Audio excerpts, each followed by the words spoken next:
الحمد لله وكفى وسلام على عباده الذين اصطفى اما بعد فاعوذ بالله من الشیطان الرجیم بسم اللہ الرحمن الرحیم۔ ماہ رمضان کی آمد ہے، ہمارے کچھ ذمہ داریاں ہے رمضان المبارک کے حوالے سے۔ تو ایک گزارش یہ ہے کہ اس ماہ مبارک میں ہم ہر قسم کی نافرمانی سے اپنے آپ کو بچائیں۔ یاد رکھیں، گناہ رمضان اور غیر رمضان دونوں میں منع ہے۔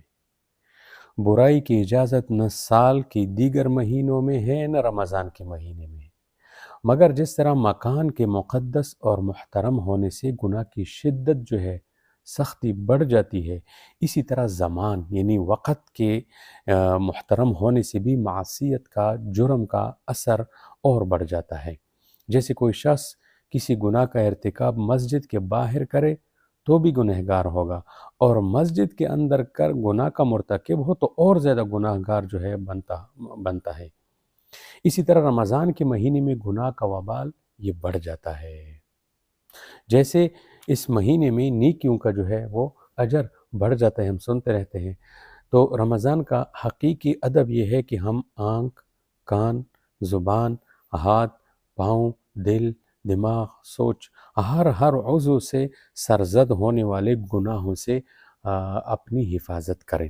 اس مہینے میں عزم کر لیں کہ کسی کی غیبت نہیں کرنی، دل میں کسی کے لیے کینہ نہیں رکھنا، اپنے آنکھوں کی حفاظت کرنی ہے، کسی کا حق نہیں کھانا۔ جب رمضان میں ان برائیوں سے اپنے آپ کو مکمل طور پر ہم بچائیں گے تو اللہ تعالیٰ پورے سال ہمیں بچنے کی توفیق عطا فرمائیں گے۔ اس ماہ میں حقیقی معنوں میں ہم تقوی اختیار کر کے دیکھ لیں، اللہ تعالیٰ پھر رفتہ رفتہ ہمیں سال بھر ان برائیوں سے ہماری حفاظت فرمائے گا۔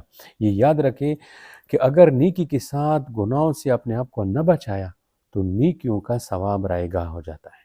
اصل یہ ہے کہ گناہوں سے اپنے آپ کو محفوظ رکھا جائے۔ پھر اگر نیکیوں کی تعداد پھر اگر زیادہ بھی نہ ہو تو بھی کوئی حرج نہیں ہے کہ جب بندہ گناہوں سے اپنے آپ کو محفوظ رکھے۔ تو رمضان سے پہلے اپنے آپ کو آمادہ رکھے کہ رمضان میں کسی گناہ کا ارتکاب نہیں کریں گے۔ ہر گناہ اور ہر معصیت کا انسان کے ظاہر اور باطن پر یہ اثر پڑتا ہے، ظلمت اور تاریکی چھا جاتی ہے۔ اس سلسلے میں ایک مشہور روایت ہے جس میں رسول اللہ صلی اللہ علیہ وسلم نے ارشاد فرمایا، ان العبد اذا اخطأ خطیئۃ نکتت فی قلبہ نقطۃ سوداء۔ جب کوئی بندہ گناہ کا ارتکاب کرتا ہے تو اس کے دل پر سیاہ نقطہ لگ جاتا ہے، فَإِذَا هُوَ نَزَعَ وَاسْتَغْفَرَ وَتَابَ سُقِلَ قَلْبُهُ۔ اگر آدمی گناہ چھوڑ کر توبہ استغفار کر لے تو یہ سیاہی، یہ ظلمت یہ مٹ جاتی ہے۔ وَإِنْ عَادَ زِيدَ فِيهَا حَتَّى تَعْلُوَ قَلْبَهُ وَهُوَ الرَّانُ الَّذِي ذَكَرَ اللَّهُ كَلَّا بَلْ رَانَ عَلَى قُلُوبِهِمْ مَا كَانُوا يَكْسِبُونَ۔ ورنہ پھر کیا ہو جاتا ہے، مسلسل گناہوں سے پورا دل جو ہے وہ سیاہ ہو جاتا ہے، مہر لگ جاتی ہے، جس کا ذکر قرآن میں بھی موجود ہے۔ پھر انسان کے اندر حق قبول کرنے کی استعداد یہ ختم ہو جاتی ہے۔ تو ایک بات تو یہ ہے۔ دوسری کہ اس ماہ مبارک میں عبادات کا اہتمام اس کا بھی عزم کرے، بالخصوص فرائض تو بالکل نہ چھوٹے۔ فرض نمازیں ساری کی ساری جماعت کے ساتھ ہوں، عزم کریں گے تو اللہ تعالیٰ آسانی یہ فرمائیں گے اور توفیق عطا فرمائیں گے۔ فرائض کی پابندی کرنا سب سے زیادہ اہم ہے۔ بعض لوگ جو ہے نفلی کام وہ تو بہت رغبت اور شوق سے کرتے مگر فرائض سے غافل رہتے ہیں، یہ بڑی نادانی کی بات ہے۔ حدیث پاک میں ہے، ان اللہ عز وجل فرض فرائض فلا تضیعوها، کہ اللہ تعالیٰ نے جو کچھ فرائض اپنے بندوں پر عائد فرمائے ہیں ان فرائض کو ضائع مت کرو۔ اسی طرح قرآن رمضان کے اندر تلاوت کلام پاک کا اہتمام، پورے قرآن کی تلاوت کا اہتمام، قرآن کریم کے ایک ایک حرف پر نیکی کا وعدہ کیا گیا ہے۔ کوشش کرے کہ تراویح میں جیسے مکمل قرآن سننے کا اہتمام ہوتا ہے اسی طرح مکمل قرآن کریم کی تلاوت کو معمول بنائیں۔ روزانہ ایک پارہ پڑھیں تو انشاءاللہ انشاءاللہ ایک قرآن کریم کی تلاوت مکمل ہو جائے گی۔ یہ کم سے کم درجہ ہے، جس کسی کو اللہ توفیق دے تو وہ کوشش کرے کہ ایک سے زیادہ قرآن کریم کا ختم کرے۔ اس سلسلے میں بزرگوں کے بڑے واقعات ہیں۔ بعض حضرات روز ایسے ایسے بزرگ گزرے ہیں کہ روز ایک قرآن کریم مکمل کرتے تھے، بس ایک دن میں 2 مرتبہ قرآن کریم جو ہے وہ ختم کرتے تھے۔ ایسے اللہ تبارک و تعالیٰ نے ان کو برکت عطا فرمائی۔ اور اسی طرح جو ہے دعا کے قبول ہونے میں جس طرح باقی اسباب کا بڑا دخل ہے، اسی طرح زمانے یعنی وقت اور مکان یعنی جگہ کی بھی بڑی اہمیت ان کو حاصل ہے۔ زمانے کے لحاظ سے رمضان کے مبارک مہینے میں دعائیں زیادہ قبول ہوتی ہیں، ٹھیک ہے۔ ایک روایت میں آتا ہے کہ جو شخص رمضان المبارک میں اللہ تعالیٰ سے مانگتا ہے، اللہ تعالیٰ اس کو ناکام نہیں لوٹاتے۔ یہاں 2 بات یاد رکھیے، ایک یہ کہ دعا کے لیے انسان یکسو ہو، اور دوسری بات یہ ہے کہ اچھا دل میں غفلت نہ ہو۔